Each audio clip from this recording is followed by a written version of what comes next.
Pharaoh's dreams. When 2 full years had passed, Pharaoh had a dream. He was standing by the Nile, when out of the river there came up 7 cows, sleek and fat, and they grazed among the reeds. After them 7 other cows, ugly and gaunt, came up out of the Nile and stood beside those on the river bank. And the cows that were ugly and gaunt ate up the 7 sleek, fat cows. Then Pharaoh woke up. He fell asleep again and had a second dream. 7 heads of grain, healthy and good, were growing on a single stalk. After them 7 other heads of grain sprouted, thin and scorched by the east wind.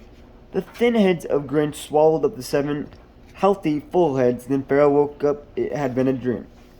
In the morning his mind was troubled, so he sent for all the magicians and wise men of Egypt.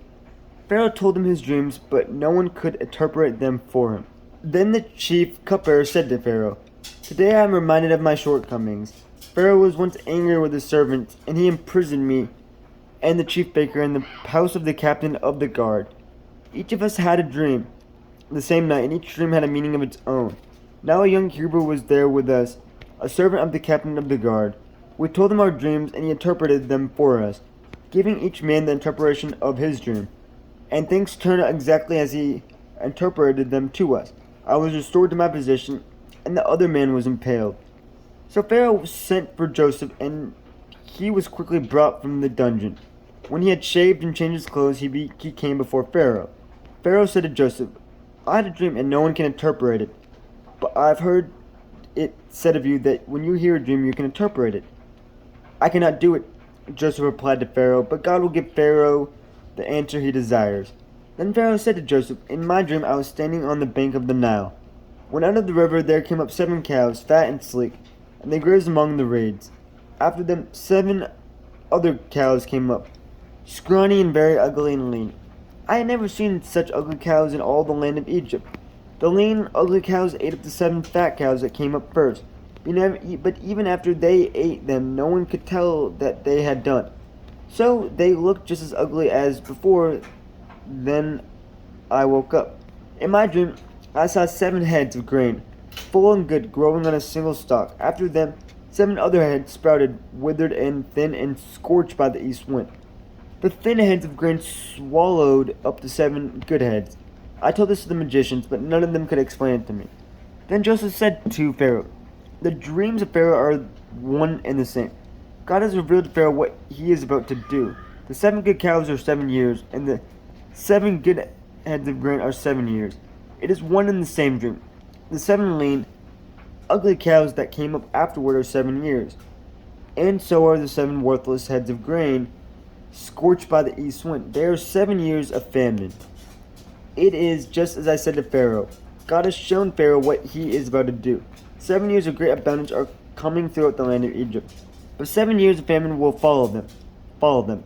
Then all the abundance in Egypt will be forgotten, and the famine will ravage the land. The abundance in the land will not be remembered, because the famine that follows it will be so severe. The reason the dream was given to Pharaoh in 2 forms is that the matter has been firmly decided by God, and God will do it soon. And now let Pharaoh look for a discerning and wise man and put him in charge of the land of Egypt.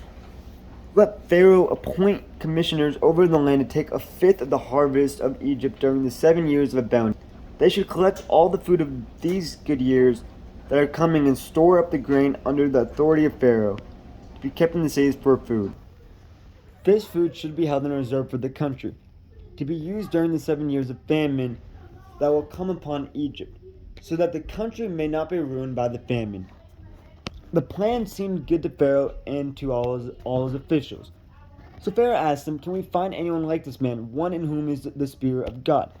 Then Pharaoh said to Joseph, "Since God has made all this known to you, there is no one so discerning and wise as you.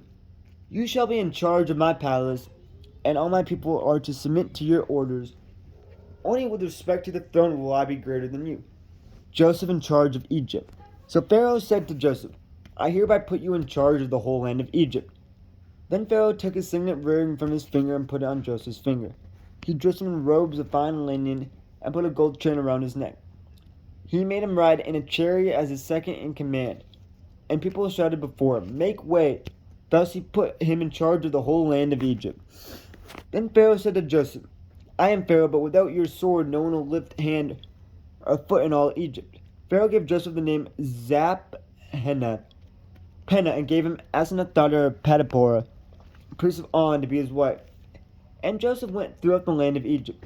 Joseph was 30 years old when he entered the service of Pharaoh, king of Egypt, and Joseph went out from Pharaoh's presence and traveled throughout Egypt. During the 7 years of abundance, the land produced plentifully. Joseph collected all the food produced in those 7 years of abundance in Egypt and stored it in the cities. In each city he put the food grown in the fields surrounding it. Joseph stored up huge quantities of grain, like the sand of the sea. It was so much that he stopped keeping records because it was beyond measure. Before the years of famine came, two sons were born to Joseph by Asenath, daughter of Potipharah, priest of On. Joseph named his firstborn Manasseh and said, It is because God has made me forget all my trouble and all my father's household. The second son he named Ephraim and said, It is because God has made me fruitful in the land of my suffering. The 7 years of abundance in Egypt came to an end, and the 7 years of famine began, just as Joseph had said. There was famine in all the other lands, but in the whole land of Egypt there was food. When all Egypt began to feel the famine, the people cried to Pharaoh for food.